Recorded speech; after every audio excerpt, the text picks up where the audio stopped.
I would love to hear. I know that I also ask for you, Maria, but in relationship to that, so where She back? Damita, are you back? There she is. Back to the circle. in relationship to that, Maria, I'm so curious too. Where has family ties that have really supported your process and your as a steward? I think that I was raised by a very strong line of women. My great grandmother was alive until I was in my 20s.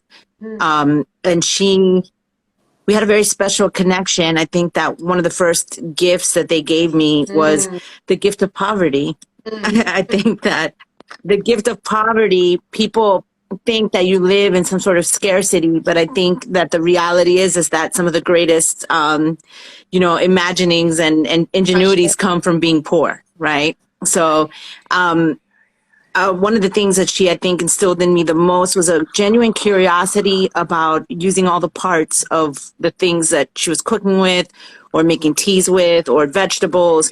So, just like we would eat oranges, she would teach me first to preserve the peel.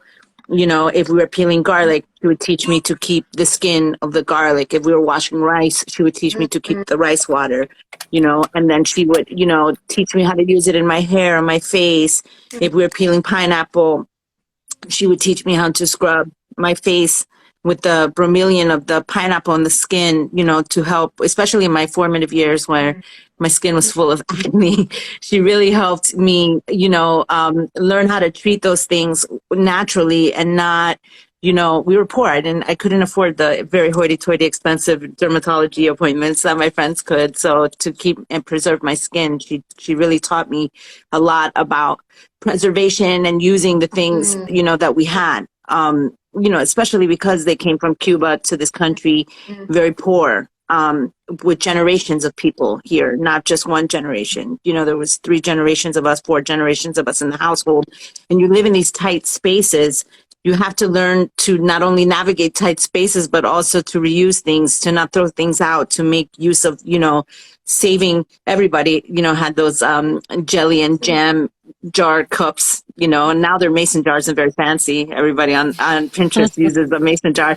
But back then I was using the jarrito to, drink my drink out of, and people are like, you guys can't afford glasses. You know what I mean? Like all these weird things that are now very on trend. But back then, it was very natural for us to recycle all these things because it was poverty, and like I said, I think that it enriched, my life was very enriched by my poverty as a child because I got to learn, a lot of things about earth stewarding that I don't think, that education I would have gotten it had I been raised in a generation with an iPad in my hand or a phone in my hand.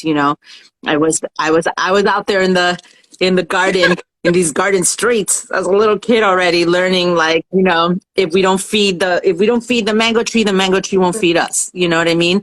If we don't amend the soil won't feed us. So all of these things, I think were the general lessons that I got from the women in my family. And then I think then I was afforded the gift of technology to keep, keep learning and being able to reach people in different, climates and different time zones in different countries and really increase my knowledge just by the sense of global community. I think a lot of times we look down on technology as like disconnecting us, but I think a lot of times it does connect us. We just have to find, the right connections.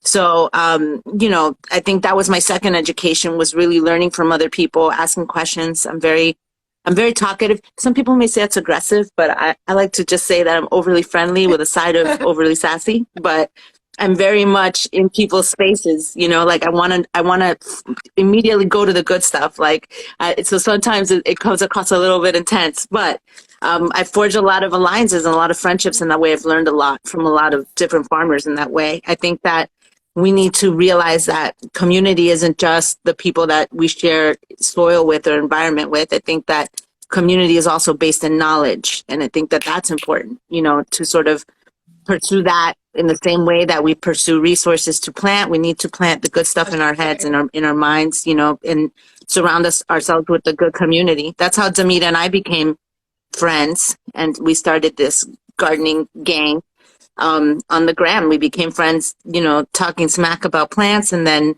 you know, started in the garden. Now we're here. I think those alliances are important.